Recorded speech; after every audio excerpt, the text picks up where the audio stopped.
जय हिंद आप सभी को and welcome back to my channel. तो आज हम लोग पढ़ेंगे बेनाइन प्रोस्टेट हाइपरप्लेसिया, जिसको हम लोग BPH के नाम से भी जानते हैं। सबसे पहले हम लोग वर्ड की मीनिंग समझते हैं। तो सबसे पहला वर्ड है यहाँ पे बेनाइन। बेनाइन मतलब होता है नॉन कैंसरस, ठीक है। देन आता है प्रोस्टेट। प्रोस्टेट ग्लैंड क्या है? ये मेल रिप्रोडक्टिव सिस्टम का पार्ट है। Then hyperplasia. हाइपरप्लेसिया मतलब हो जाता है increase in the cell numbers, ठीक है, further leading to the increase in the cell size. तो इसमें तीन वर्ड्स है। बेनाइन मतलब non cancerous, prostate gland male reproductive system का पार्ट है, और हाइपरप्लेसिया मतलब increase in the cell size further leading to the increase in the cell number, ठीक है। तो ये तीन वर्ड्स हैं। अब हम लोग थोड़ी प्रोस्टेट ग्लैंड की एनाटॉमी हम लोग देख लेते हैं। तो प्रोस्टेट ग्लैंड क्या है? ये एक फाइब्रोमस्कुलर ग्लैंड है मेल रिप्रोडक्टिव सिस्टम में। ये क्या करता है? ये थिन मिल्की फ्लूइड की सिक्रेशन करता है और ये वॉल्यूम देता है सीमेन को, और इसकी लोकेशन कहाँ हो जाती है? Below the neck of urinary bladder, ठीक है। तो प्रोस्टेट ग्लैंड क्या है? ये एक फाइब्रोमस्कुलर ग्लैंड है।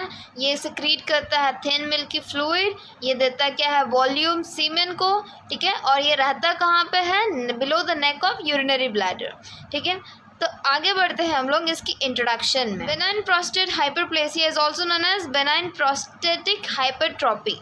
हाइपरट्रॉपी भी हम लोग इसको बोलते हैं क्योंकि increase in the cell size, ठीक है। और हाइपरप्लेसिया मतलब हो जाता है सेल नंबर बढ़ना, और फिर सेल नंबर बढ़ने से सेल साइज बढ़ेगा। हाइपरट्रॉपी मतलब हो जाता है सेल साइज बढ़ना, सेल नंबर नहीं। और हाइपरप्लेसिया में सेल नंबर बढ़ते हैं जिससे फिर सेल साइज बढ़ता है, ठीक है। इंटरचेंजेबली हम लोग यूज़ कर सकते हैं बेनाइन प्रोस्टेट हाइपरप्लेसिया भी, या तो बेनाइन प्रोस्टेट हाइपरट्रॉपी भी, ठीक है। ये समझ आ गया। आगे हम लोग बढ़ते हैं इसकी डेफिनेशन में। So benign prostate hypertrophy it is a non cancerous, क्योंकि बेनाइन हम लोगों ने पहले ही वर्ड में है benign. So non cancerous condition है in which there is an enlargement of the prostate gland, ठीक है, extending upward into the bladder and obstructing the outflow of urine, ठीक है। तो बेनाइन प्रोस्टेट हाइपरट्रॉपी क्या है? ये एक नॉन कैंसरस कंडीशन है जिसमें क्या हो रहा है? प्रोस्टेट ग्लैंड की एनलार्जमेंट हो रही है। प्रोस्टेट ग्लैंड की एनलार्जमेंट होगी, अब क्या होगा? ये below the neck of urinary bladder, आपको पता है इसकी लोकेशन, ठीक है। अब ये क्या करेगा? इसकी एनलार्जमेंट होगी तो ये क्या करेगा? अब एक्सटेंड करने लगेगा अपवर्ड, ठीक है। ब्लैडर में ये एक्सटेंड करने लगेगा। ब्लैडर में एक्सटेंड करने लगेगा तो क्या होगा? ऑब्स्ट्रक्शन होगा outflow of the urine. Urine की आउटफ्लो में ऑब्स्ट्रक्शन आने लगेगी। तो ये डेफिनेशन है बेनाइन प्रोस्टेट हाइपरट्रॉफी की। अब ये एज ग्रुप इफेक्ट किसको कर रही है? 50 ईयर्स और ओल्डर में ये हमें देखने को मिलती है, ठीक है। आगे हम लोग बढ़ते हैं इसकी कॉजेस में।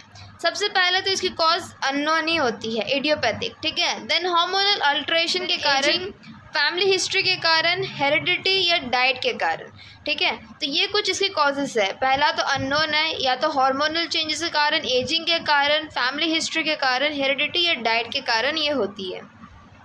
अब हम लोग आते हैं इसकी पैथोफिजियोलॉजी में। तो पैथोफिजियोलॉजी में सबसे पहले क्या है? Due to aetiological factors, causes के कारण क्या होगा?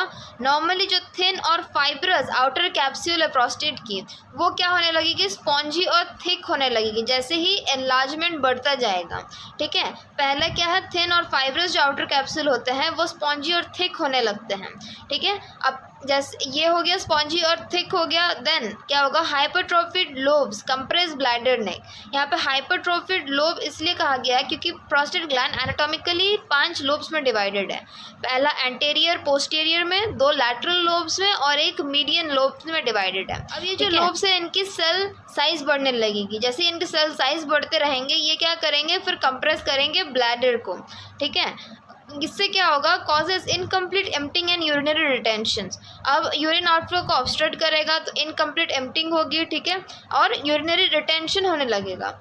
अब प्रोलॉन्ग यूरिनरी रिटेंशन क्या करेगा? यूरिनरी ट्रैक्ट इन्फेक्शन, ठीक है। तो ये होगा अल्टीमेट इसका। तो पैथोफिजियोलॉजी में क्या है? पहला तो ड्यू टू इटियोलॉजिकल फैक्टर्स क्या होगा? जो थिन और फाइब्रस आउटर कैप्सूल है प्रोस्टेट की, वो क्या हो जाएगी? स्पॉन्जी और थिक हो जाएगी जैसे ही एनलार्जमेंट प्रोग्रेस करेगी। अब क्या होगा? जो हाइपरट्रोफिड लोब्स है, जैसे ही सेल साइज बढ़ते जाएंगे लोब्स के, वो क्या करेंगे? कंप्रेस करने लगेंगे ब्लैडर को। अब ब्लैडर को कंप्रेस करेंगे तो इनकम्प्लीट एम्प्टिंग होगी यूरिन की और यूरिनरी रिटेंशन होने लगेगा। अब प्रोलॉन्ग यूरिनरी रिटेंशन क्या करने लगेगा? फिर यूरिनरी ट्रैक्ट इन्फेक्शंस लीड करेगा। आगे बढ़ते हैं इसकी क्लिनिकल मैनिफेस्टेशंस में। सबसे पहला होगा फीवर। यूरिनरी ट्रैक्ट इन्फेक्शंस होगा तो फीवर आएगा, ठीक है। Then urgent need to urinate, एकदम अर्जेंसी रहेगी यूरिनेशन के टाइम पे, ठीक है। देन नॉक्चूरिया, रात में फ्रिक्वेंसी ज़्यादा बढ़ जाती है यूरिनेशन की at night. Then haematuria, blood in urine, ठीक है। देन रेनल फेलियर हमें देखने को मिलेगी, एक्यूट यूरिनरी रिटेंशन हमें देखने को मिलेगी, एनोरेक्सिया, नोजिया, वोमिटिंग, ठीक है। ये कुछ क्लिनिकल मैनिफेस्टेशन जो हमें देखने को मिलेगी। सबसे पहले fever, then urgent need to urinate, nocturia मतलब increase frequency of urination at night, then haematuria, blood in urine, renal failure, acute urinary retention, anorexia और नोजिया एंड वोमिटिंग। अब हम लोग आते हैं इसकी डायग्नोस्टिक इवैल्यूएशन में। सबसे पहला आ जाता है हमारा हिस्ट्री कलेक्शन। हिस्ट्री कलेक्शंस करने हैं, chief complaints, past present medical surgical history हमें लेनी है, family history, socio economic, environmental history, ये सब हमें हिस्ट्री कलेक्शन में करनी है, ठीक है। Then physical examination, physical examination में ही डिजिटल रेक्टल एग्जाम आपको आ जाएगा, ठीक है। इसमें क्या होता है कि डॉक्टर्स ग्लव्स पहन के क्या करते हैं, रेक्टम में फिंगर इंसर्ट करते हैं, ठीक है, और क्या करते हैं, प्रोस्टेट ग्लैंड को फील करते हैं। इससे क्या हो जाता है, एक जनरल आइडिया डॉक्टर को पता चल जाता है कि साइज़ और कंडीशन क्या है ग्लैंड की, ठीक है। तो ये हो जाती है फिजिकल एग्जामिनेशन। और digital rectal examination, digital rectal examination में क्या होता है, डॉक्टर्स ग्लव्स पहन के, ठीक है, फिंगर को इंसर्ट करते हैं रेक्टम के थ्रू और प्रोस्टेट को फील करते हैं, ठीक है। इससे क्या हो जाता है, एक जनरल आइडिया डॉक्टर को पता चल जाता है कि प्रोस्टेट ग्लैंड की साइज और कंडीशन क्या है, ठीक है। देन आता है prostate specific antigen blood test. Antigen क्या है, ये प्रोटीन है जो कि प्रोस्टेट सेल्स प्रोड्यूस करते हैं और ये एलिवेटेड देखने को मिलते हैं प्रोस्टेट कैंसर्स में, ठीक है। देन प्रोस्टेट बायोप्सी भी करते हैं, देन यूरिन एनालिसिस करते हैं, ठीक है। तो ये हो जाती है हमारी diagnostic evaluation, history collection, physical examination, digital rectal examination, prostate specific antigen blood test, then prostate biopsy, urine analysis. अब हम लोग आते हैं इसकी मेडिकल मैनेजमेंट में। मेडिकल मैनेजमेंट में है अल्फा 1 एड्रेनर्जिक रिसेप्टर ब्लॉकर्स। इसमें एग्जाम्पल्स हो जाते हैं टेराजोसिन एंड डॉक्साजोसिन। इसकी एक्शन क्या हो जाती है, ये इनहिबिट करता है contraction of the smooth muscle of the prostate gland and bladder neck. ये स्मूथ मसल, प्रोस्टेट ग्लैंड की स्मूथ मसल्स को और ब्लैडर नेक की कॉन्ट्रैक्शंस को वो इनहिबिट करता है। देन आता है 5 अल्फा रिडक्टेज इनहिबिटर्स, जिसमें फिनास्टेराइड एंड ड्यूटेस्टेराइड, ठीक है। इसकी एक्शन क्या हो जाती है, ये ब्लॉक करता है कन्वर्जन मेल हार्मोन टेस्टोस्टेरॉन को उसकी एक्टिव फॉर्म में, ठीक है। क्या है एक्टिव फॉर्म, डाईहाइड्रोटेस्टोस्टेरॉन में इनहिबिट करता है, ये ब्लॉक करता है कन्वर्जन टेस्टोस्टेरॉन से डाईहाइड्रोटेस्टोस्टेरॉन प्रोस्टेट में। डाईहाइड्रोटेस्टोस्टेरॉन में कन्वर्ट नहीं होने देगा तो ये फर्दर क्या करेगा, ये डिक्रीज करेगा फर्दर प्रोस्टेट की साइज को, ठीक है। तो ये दोनों हो जाती है हमारी मेडिकल मैनेजमेंट में।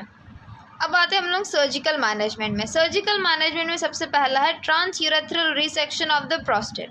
तो ये सबसे ज़्यादा कॉमन प्रोसीजर है और 90% केसेस में इसे ही कैरिड आउट किया जाता है। इसमें कोई इंसिशन कैरिड आउट नहीं होते हैं, ठीक है। और इसमें क्या हो जाता है, ये एक इंस्ट्रूमेंट इंसर्ट किया जाता है रिसेक्टोस्कोप, ठीक है, यूरेथ्रल ओपनिंग से, और कंस्ट्रक्टेड एरिया में इसे इंसर्ट किया जाता है प्रोस्टेट ग्लैंड के। उसके बाद में इलेक्ट्रिक करंट दिया जाता है, ठीक है। उसके बाद प्रोस्टेट ग्लैंड को छोटे छोटे पीसेज में उसके बाद कट किया जाता है, उसके बाद उसे रिमूव किया जाता है।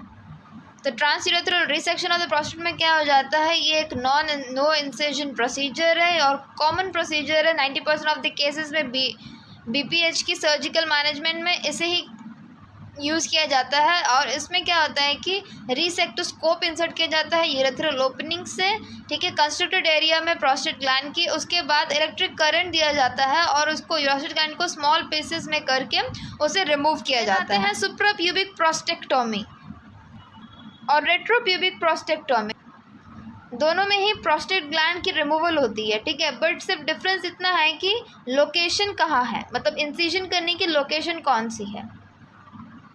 सुप्राप्यूबिक प्रोस्टेक्टोमी में एक इंसिजन किया जाता है ब्लैडर में, ठीक है। उसके बाद में प्रोस्टेट ग्लैंड को रिमूव किया जाता है अबव प्यूबिक बोन। और रेट्रोप्यूबिक प्रोस्टेक्टोमी में क्या हो जाता है, इसमें लोअर एब्डोमेन इंसिजन किया जाता है। इसमें ब्लैडर का कोई काम नहीं है, वहाँ पे कुछ नहीं करना है, लोअर एब्डोमेन में इंसिजन किया जाता है। उसके बाद प्रोस्टेट ग्लैंड की रिमूवल होती है। सो सुप्राप्यूबिक प्रोस्टेक्टोमी और रेट्रोप्यूबिक प्रोस्टेक्टोमी में सिर्फ लोकेशन की डिफरेंस है, दोनों में प्रोस्टेट ग्लैंड की रिमूवल होती है। सिर्फ लोकेशन की डिफरेंस हो जाती है कि सुप्राप्यूबिक में आपको इंसिजन किया जाता है ब्लैडर में, उसके बाद प्रोस्टेट की रिमूवल होती है प्रोस्टेट ग्लैंड की। देन रेट्रोप्यूबिक में क्या हो जाती है, इसमें लोअर एब्डोमेन इंसिजन किया जाता है, ब्लैडर को टच नहीं किया जाता है, ठीक है। देन आता है प्रोस्टेट स्टेंट। स्टेंट इंसर्ट किया जाता है यूरेथ्रा के थ्रू, जहाँ पे कंस्ट्रिक्शन है वहाँ पे इंसर्ट किया जाता है, ठीक है, ताकि वो एक्सपैंड हो जाए और कंस्ट्रिक्ट ना हो और यूरिनरी आउटफ्लो की ऑब्स्ट्रक्शन ना करे। तो ये हो जाती है 4 surgical management: transurethral resection of the prostate, suprapubic prostatectomy, retropubic prostatectomy and prostate stent. अब आ जाते हैं नर्सिंग मैनेजमेंट में। नर्सिंग मैनेजमेंट में प्री ऑपरेटिव असेसमेंट हम लोग को क्या क्या करना है: ऑब्टेन करना history about the onset frequency of urination during day and night, dysuria करना, रेक्टल और abdominal examination to detect the distant bladder, फिर असेस करना है लेवल ऑफ पेन, असेस करना है वाइटल साइंस, असेस करना है sign symptoms of the urinary problem, monitor करते रहना है ब्लड, यूरिन, नाइट्रोजन और क्रिएटिनाइन लेवल्स, ठीक है, क्योंकि रेनल फेलियर के भी यहाँ पे चांसेस हैं। देन मॉनिटर करना है इनटेक और आउटपुट, मॉनिटर करना है एनी कॉम्प्लिकेशंस, ठीक है। ये हो जाती है हमारी प्री ऑपरेटिव, ऑपरेशंस के पहले असेसमेंट जो करते हैं वो। अब आते हैं हम लोग हेल्थ एजुकेशन में। हेल्थ एजुकेशन में क्या हो जाना है कि diet should be in low fat, avoid spicy foods. Diet हम लोग को लो फैट लेना है, स्पाइसी फूड्स अवॉइड करने हैं। देन अवॉइड करना है tobacco, alcohol, consume plenty of fluids, avoid करना है हैवी एक्सरसाइजेस, मेंटेनेंस करना है जेनिटल हाइजीन, अवॉइड करना है ड्रिंकिंग टू मच कैफीन, ठीक है, कैफीन मतलब हो जाता है आपका चाय, कॉफ़ी, ये सब।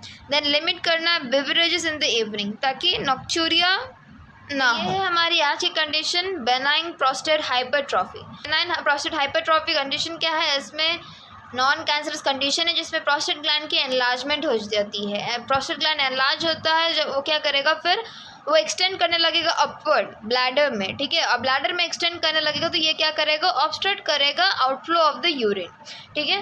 तो ये हो जाती है ये पूरी कंडीशन। होप आप लोग को समझ में आ गई होगी कंडीशन क्या है। और ये एज ग्रुप मेनली में देखने को मिलता है 50 ईयर्स या ओल्डर में, ठीक है। आप लोगों को कहीं भी डाउट हो तो प्लीज़ आप लोग कमेंट सेक्शन में पूछना, मैं आपकी डाउट्स क्लियर कर दूँगी। और अगर आप लोग चैनल में नए हो तो प्लीज़ चैनल को सब्सक्राइब कर देना और बेल आइकन का ज़रूर से प्रेस कर देना। वीडियो पसंद आई होगा तो वीडियो को भी ज़रूर से लाइक कर लेना, अपने दोस्तों में भी शेयर कर लेना। मैं मिलती हूँ आप लोगों को नेक्स्ट वीडियो में विद नेक्स्ट डिजीज कंडीशन। तब तक के लिए जय हिंद।